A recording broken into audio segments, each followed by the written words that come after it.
ان کا نام تو اونچا ہی رہے گا، ان کا ذکر اونچا ہی رہے گا، تو یہ رب کا وعدہ ہے۔ لیکن ہم نے اپنا حصہ ڈالنا ہے حضور کی مدح کا قیام کر کے۔ ہمارے لیے اپنی سعادت مندی ہے جو ہم حاصل کرتے ہیں۔ حضرت حسان بن ثابت رضی اللہ تعالیٰ عنہ فرماتے ہیں، ما ان مدحت محمدا بمقالتی لیکن مدحت مقالتی بمحمدی۔ لوگوں، میں اپنے شعروں سے ان کی تعریف نہیں کرتا، لیکن جب اپنے شعروں میں ان کا نام رکھ لیتا ہوں میرے شعروں میں حسن پیدا ہو جاتا ہے۔ یہ ساری کھنڈ اسی نام کی ہے، یہ ساری مٹھاس اور یہ سارا شہد اسی نام کا ہے۔ تو ہم نے اس نام کا وظیفہ شعار زندگی بنانا ہے، اور اس سے ہماری قدر و منزلت میں اضافہ ہوگا۔ مجلس حضور کی لگی تھی، ہجوم عاشقاں تھا۔ نابغہ جادی عرب کا بہت بڑا شاعر حاضر خدمت ہو گیا اور عرض کرنے لگا، حضور میں آپ کی مدح میں لب کھولنا چاہتا ہوں۔ حضور نے اجازت مرحمت فرمائی تو انہوں نے وہاں فی البدی حضور کی شان میں ایک شعر پڑھا۔ ماحول ایسا سجا کہ انہوں نے دوسرا شعر پڑھ دیا، تیسرا شعر پڑھ دیا، 5 شعر کہہ دیے، 10 شعر کہہ دیے، 20 اشعار کہہ دیے، 40 اشعار کہہ دیے، 100 اشعار کہہ دیے، حتیٰ کہ 200 اشعار کہے۔ حضور خوش ہو گئے اور فرمایا، لا یفدد اللہ فاقہ، اللہ تیرے منہ کی مہر نہ توڑے، اللہ تیرے منہ کی مہر نہ توڑے۔ حضرت قرظ بن اسامہ کہتے ہیں، میں نے 80 سال کی عمر میں نابغہ جادی کو دیکھا ہے کہ ان کے دانت اولوں کی طرح چمکتے تھے، کیونکہ رسول اللہ نے فرمایا کہ اللہ تیرے منہ کی مہر نہ توڑے۔ یہاں ایک جملہ کہنا چاہتا ہوں کہ جو شخص حضور کی مدح کرے اس کا چہرہ نہیں بگڑتا، اور جو حضور علیہ السلام کی عظمتوں کو گھٹانے کے لیے کوشاں رہے اس کی شکل سلامت نہیں رہتی۔ تو اگر چاہتے ہو کہ مرنے کے بعد بھی چہرہ تازہ رہے تو حسن محمد کے قصیدے پڑھا کرو۔ اللہ کے محبوب نے دعا دی کہ اللہ تیرے منہ کی مہر نہ توڑے، اور 80 سال کی عمر میں بھی اولوں کی طرح ان کے دانت چمکتے دکھائی دیتے تھے۔ تو یہ میرے اور آپ کی سعادت مندی ہے، اور اس میں ہمیں حصہ دار بننا ہوگا۔ باقی حضور کا ذکر اونچا ہی اونچا ہے، ہم نہیں کریں گے پھر بھی ہو رہا ہے۔ مولانا ظفر علی خان نے کہا کہ کیا ہی شان احمدی کا چمن میں ظہور ہے، ہر گل میں ہر شجر میں محمد کا نور ہے۔ چڑیا بھی ترانے انہی کے نام کی پڑھ رہی ہیں، کوئلے بھی اپنے لہجے میں نعت ان کی گا رہی ہیں، اور پوری کائنات کے لبوں پہ ترانے میرے حضور کے ذکر کے ہیں۔ تو ہم اس میں اپنی سعادت مندی کے لیے اور اپنی خوشبختی کے لیے، اس کے اضافے کے لیے ہم یہ محافل سجاتے ہیں۔ اللہ تعالیٰ ان محافل کو اپنی بارگاہ میں مستجاب فرمائے۔ ان کے سجانے کا مقصد کیا ہے، ان محافل کے منعقد کرنے کے مقاصد کیا ہیں؟ تو میں چونکہ لمبا خطاب کرنے کی عادت بھی نہیں رکھتا ہوں، اور میرے سے قبل بھی سلسلہ جاری رہا اور میرے بعد بھی سلسلہ جو ہے وہ شاید جاری رہے گا، تو میں صرف 3 باتیں ایسی محافل کے انعقاد پر جو ہمارا مقصود ہوتی ہیں آپ کے سامنے عرض کر کے اپنی گفتگو کو سمیٹ لیتا ہوں۔ ایسی محافل کو منعقد کرنے کے بنیادی مقاصد ہمیں ملحوظ رہنا چاہیے، اور وہ ملحوظ رہیں گے تو ہمیں ایسی محافل کے نتائج بھی نصیب ہوں گے اور اس کی روحانی برکات بھی نصیب ہوں گے۔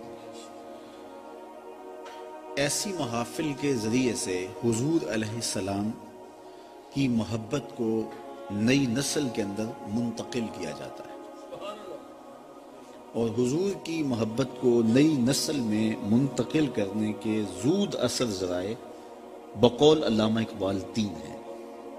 پہلا ذریعہ کثرت کے ساتھ حضور پہ درود پڑھنا، اور یہ محافل میلاد کا لازمی جز ہوتا ہے۔ کثرت کے ساتھ حضور پہ درود پڑھو گے تو حضور علیہ السلام کی محبت سینے میں پیدا ہوگی، اور آقا کریم نے یہ بھی ارشاد فرمایا، قیامت کے دن میرے سب سے نیڑے وہ ہوگا جو کثرت کے ساتھ میرے اوپر درود پڑھنے والا ہوگا۔ اس لیے ہم اپنی نئی نسل کو حضور پر کثرت سے درود پڑھنے کی ترغیب دیں، ان کے ہاتھ میں درود کی تسبیح دیں۔ ہفتوں عشروں میں دیکھیں گے کہ ان کے سینے حب رسول سے سرشار ہوتے دکھائی دیں گے۔ ویسے بھی آج کے دور میں درود متلاشیان حق کے لیے اکثیر ہے، 72-73 فرقے نوچ رہے ہیں اور ہر شخص اپنی جانب کھینچ رہا ہے۔ عام آدمی کی سمجھ میں نہیں آتا کہ حق کہاں ہے اور باطل کہاں ہے، اور وہ پریشان ہو جاتا ہے کہ ہر بندے کی زبان پہ تو قرآن کی بولی، ہر شخص کے لبوں پر تو حدیث کی بولی ہے۔ امام زین العابدین سے کسی نے پوچھا اس زمانے میں، حضرت جب کثرت سے فرقے ہو جائیں گے تو حق کو کیسے پہچانیں گے؟ تو فرمایا جو اہل السنہ ہوں گے وہی اہل حق ہوں گے۔ تو سائل بڑا سیانا تھا، اس نے ایک سوال اور کر دیا، اگر بہت سارے لوگ اسی ٹائٹل کے ساتھ موجود ہوں تو اس میں اصلی سنی کی پہچان کیا ہوگی؟ تو امام زین العابدین نے جو جواب دیا سنو، فرمانے لگے من علامات اہل سنہ کثرت الصلاۃ علی رسول اللہ، نشانی یہ ہوگی کہ کثرت کے ساتھ حضور پہ درود پڑھنے والے۔ تو اگر کثرت سے حضور پر درود پڑھنے کا آپ مزاج رکھیں گے تو نتیجے کے اندر جو ہے وہ آپ کے سینے میں حضور کا پیار پیدا ہو جائے گا۔ ویسے درود کا ایک اور فائدہ بھی ہے، اور وہ یہ ہے کہ درود لہجے میں مٹھاس پیدا کر دیتا ہے، رس پیدا کر دیتا ہے۔ علامہ اقبال علیہ رحمہ بہت بڑے شاعر ہیں، لیکن اہل نقد غالب کو بڑا شاعر مانتے ہیں، لیکن جو عزت اقبال علیہ رحمہ کو ملی ہے وہ غالب کا مقدر نہیں بن سکتا۔ کسی نے یہ راز اقبال سے پوچھ لیا کہ تیرے شعروں میں مٹھاس کہاں سے آئی؟ تو اقبال نے جو جواب دیا وہ یہی تھا کہ میں نے 1.25 کروڑ مرتبہ حضور پہ درود پڑھا، ساری کھنڈ نام محمد کیا صلی اللہ علیہ وسلم، میں تنہا کمال سخن کو نہ پہنچا، میرے شعر ہیں اور تاثیر ان کی۔ تو کہا میں نے کثرت کے ساتھ حضور پہ درود پڑھا ہے، لہٰذا رب نے میرے لہجے میں اثر ڈال دیا ہے، رس ڈال دیا ہے، تاثیر ڈال دی ہے۔ تو محافل میلاد درود کی کثرت کا ایک ذریعہ ہے۔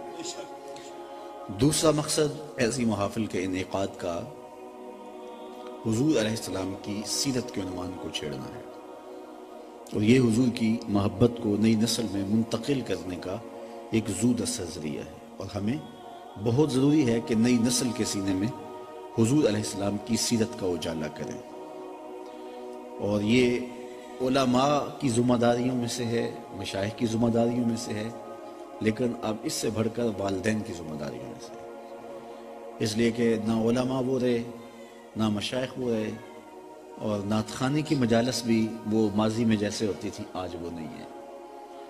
کسی زمانے میں علماء جب واز کر رہے ہوتے تھے تو لگتا تھا کہ ان کی پشت پہ رسول اللہ کی تائید کا ہاتھ ہے، لیکن ظاہر ہے آج جو ہم نے سنے ہوئے نئی نسل وہ نہیں سن رہی۔ انہیں پتہ ہے کہ یہ مولوی صاحب کتنے روپوں میں بک ہو کے آئے ہیں اور ان کی قیمت کتنی ہے، ان کا وزن کتنا ہے، تو کیا وہ اثر کریں گے اور کیا وہ اثرات مرتب کریں گے۔ پیر بھی ایسے ہوتے تھے ماضی میں کہ جب ان کی حضور جاتے تھے دل ڈولتا تھا کہ پیروں کی نظر دلوں پہ ہوتی ہے، لیکن اب دل پہ نہیں ہوتی، دل کے اوپر لگی ہوئی جیب پہ ہوتی ہے، نظر پیچھے رہ گئی ہے۔ نعت خواں ہم نے ظہوری علیہ رحمہ کی محافل میں شرکت کی ہے، قاری زبید رسول کو میں نے سنا ہے، آپ نے بھی سنا ہوگا، اشکوں کی برسات ہوا کرتی تھی، لیکن آج وہ ہمیں نعت خواں نہیں ملتے۔ اب تو عورتوں کے دوپٹے باندھ کے آ جاتے ہیں اور عورتوں کے لباس پہن کے آ جاتے ہیں، برستے نوٹوں میں ان کی لے اور چمکتی ہے۔ تو اب مجھے بتاؤ کہ نئی نسل کہاں سے وہ عشق رسول لے گی؟ نہ پیر رہے، نہ مولوی رہے، نہ نعت خواں رہے۔ ایک اور ذریعہ تھا حب رسول کے حاصل کرنے کا، دادی اماں کا بستر۔ شام کو بچے سمٹ کے دادی اماں کے بستر میں گھس جاتے، امی ہمیں کہانیاں سناؤ۔ دادی اماں اس کہانی میں عشق رسول ڈال دیتی، اس میں اپنی معاشرت ڈالتی، اس میں اخلاقیات ڈالتی، اس میں تصوف ڈالتی، اس میں اپنی خاندانی اچھی روایات ڈالتی،